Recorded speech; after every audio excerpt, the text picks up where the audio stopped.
All right, Charlie, let's just rip the Band-Aid right off. This is a travesty. How did you lose the talent show to that Mickey Mouse impression? It's a me, Mickey Mouse. That's my true loss. So first of all, that's just pure, raw, natural wrestling talent right there. Listen, I saw people call it out. He did the Mario voice for Mickey Mouse. He said, "It's a me, Mickey Mouse." Like, that's not Mickey Mouse, Rizzo. It's a me, Mickey Mouse. Hey, that probably should have been my first sign that the panel of judges who were Camilla D and Sari were gonna go with Rizzo. Because come on. Rizzo! Besides the natural wrestling chemistry, what was your strategic connection with Jonathan? We had a good relationship. I mean, kind of on Colo, definitely not adversaries by any means, but talked a little bit of strategy. We were kind of in some Venn diagrams together of different alliances and bonds. But I think on that beach, I definitely became sort of his like top person he was strategizing with for sure. And I thought that, it was great. I just viewed it as like picking up a stronger number. I think Dee and Camilla may have been a bit wary of that relationship, even though I definitely tried to really like let them know, that I was still with them. I was telling them all our information, sharing all the info, and to the point where I don't think this made air, but apparently Camilla was trying to target Jonathan that vote. I didn't know that out there, but allegedly that was in discussion.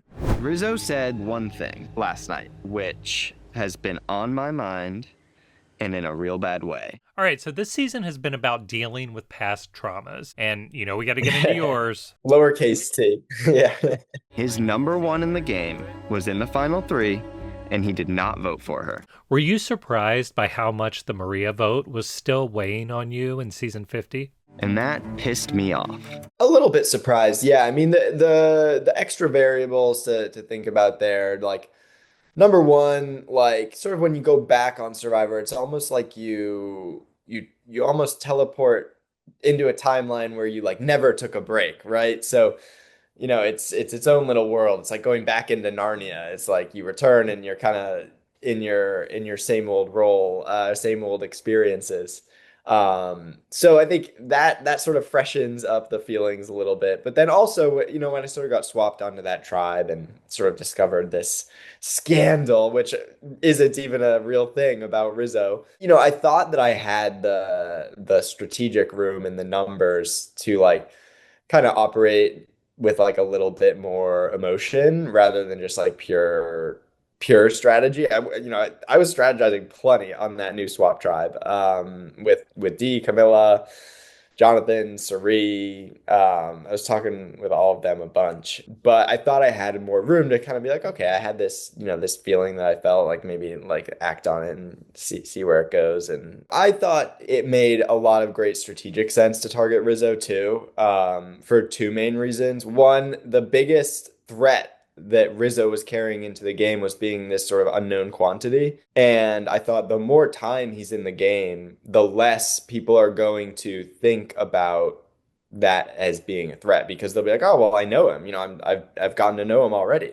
So I thought, better to get him out early while that's still like, a valid thing to get him out for. And number two being, I thought that would be the cleanest thing to do, because I thought taking anyone else out would have caused ripple effects with everyone else on the beach, including me. I thought that's part of the reason why I thought I was, be safe, because I thought that, my tribe betraying me in that point, I was like, oh, that will, that would cause all sorts of problems for people down the line. So that was my thinking about why else to target Rizzo, for sure. Who are you leaning towards? Rizzo. I wouldn't say like the selection of just targeting Rizzo is what hurt my game. I think it was more just like not being more wary or aware of like the fact that Dee and Camilla were like suspicious of me, because I don't think that, and from what I've heard, that didn't really like just develop on the new swap tribe, or really develop because of any specific action that I took on the swap tribe. Particularly because I think it was more led by Dee. I see my vote out as being like mostly led by Dee. I think she was just very wary of me and sort of started to fixate on like wanting to get me out, and it was just not on my radar at all because I was not coming after D. I was not like pushing her name out to anyone. So I thought, we were working together on Kahlo, so I just wasn't, I didn't see that coming. Have your feelings about Rizzo changed at all now that you've seen season 49? Yeah. I mean, I think people expect me to be like really upset with Rizzo. Even out there, like, I talked about in confessional how, I had sort of complex relationship with Rizzo because I did enjoy hanging out with him a lot on Sela. He's a great guy, and we had some good moments of like bonding and connection. One moment after like the Zach Brown challenge where we had like a good conversation about kind of like body image and stuff like that, and like going on Survivor, and it was a pretty like emotional moment.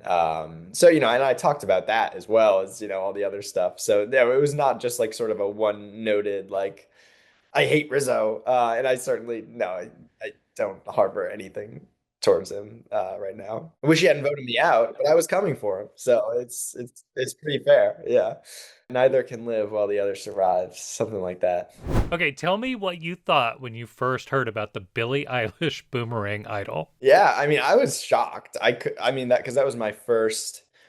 Because I'm trying to remember. I think that was before the Zach Brown challenge. So like this whole broader theme hadn't really emerged yet.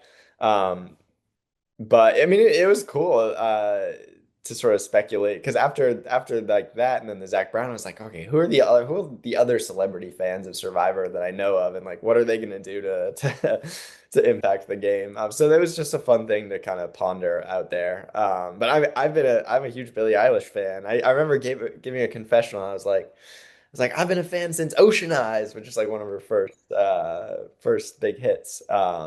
So it was very cool. Real quick, how many people have you talked to about our friend Billy? That early morning boat conversation did not go over well with Rizzo. How much do you think that hurt your game? Rizzo would always sleep in the boat, and I think we'd talked in the morning like, multiple times. So I didn't think it was like an out of the ordinary occurrence. And then like about talking about the idol, like I mean, from my perspective, like I was never trying to be loyal to Rizzo. Like I was not trying to like protect his secrets. Like in my head, I was like, oh, I'm just gonna tell my tribe mates who are like in my alliance, being Camilla, D, and Jonathan. Like I'm gonna tell them about the idol. Like, and I did from my perspective. So it was only a problem because Camilla and D were already, sort of, I guess, verging on wanting to get me out. So like they were already so it was sort of like a weird situation where like it seems like I made a mistake, but really what I did was I just told my tribe mates about the idol. And that would only be a problem if they were already wary of me, and then Rizzo goes to them and was talking about me and stuff like that. So All right, last question. What's worse, actually getting voted out or Rizzo calling the whole thing Operation Bad Blood in honor of Charlie's favorite artist, Taylor Swift? I mean, listen, I'll say I knew like that's like the lowest hanging fruit that anyone trying to vote me out could have done. Like I knew there were like some Taylor Swift references incoming like against me or like in a voting confessional. So I was not surprised by that at all. This is no love story between us. After tonight, there will be bad blood. That was good on him to like kind of weave that in. Like I respect it.